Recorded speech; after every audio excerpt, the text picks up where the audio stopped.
Добро, госпоѓа Рокмакер, може ли да започнете со краток вовед за себе? Се викам Доријан Рокмакер и сум пратеник во Европскиот парламент од 2020 година, дел од неприклучените европратеници. Тоа е убаво. Да, сега сме собрани овде на конференцијата Глобална криза, време е за вистината.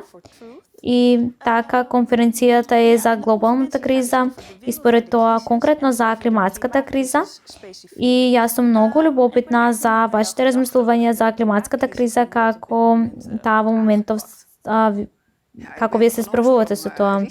Јас сум првично менаџер за ризик и според моје искуство кризата е секогаш феномен што се манифестира на краток рок. Во моментов дискусијата за климата е светена на намалување на CO2 и гасовите за глобалното затоплување. И мислам дека проблемот е многу поширок од тоа. Човештвото има многу важно влијание на планетата и на животната средина, и тоа е затоа што не има многу, и е поради начинот на кој живееме. И ако зборуваме само за намалување на CO2, тогаш мислам дека ја промашивме поентата. Во ред. Зошто мислите дека сме ја промашиле поентата? Па сега гледате, например, дека постои закана за биолошка разновидност, така бројот на видови кои живеат на планетата драстично се намалува и тоа е опасно за целиот екосистем, бидејќи се е поврзано. И значи кога се фокусирате на емисиите на CO2 и глобалното затоплување, тоа не го решава проблемот со заканата за биолошката разновидност. Значи тоа е важен факт. Да, јасно. И што ги правиме сега? Која е најголемата грижа кога зборуваме за екосистемот и се загрижувачко?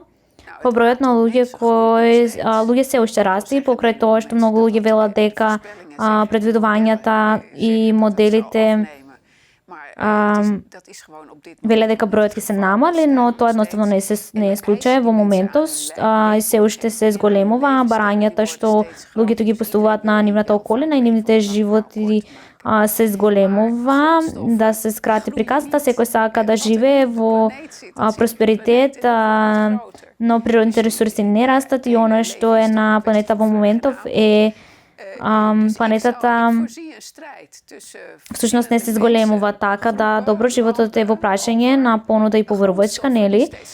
Значи предвидувам борба меѓу различни луѓе, групи земји за природните ресурси кои стануваат се поретки. И значи тоа во таа смисла јас сум песимист, не гледам дека се движиме кон светскиот мир и единство.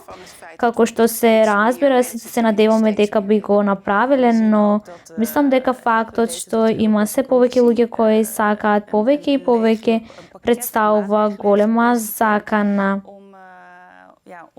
Исто така гледаме дека Европската комисија воведе цела низа мерки за справување со климатската криза.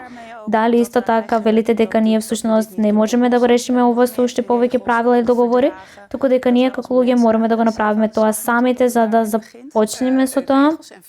Со правила, договори и законодавството секогаш ризикувате вклучените луѓе или инволвираните организации да ги почитуваат тие правила, но можно е да има држави кои не го прават тоа бидејќи има други интереси и често тоа се краткорочни интереси, како што велат.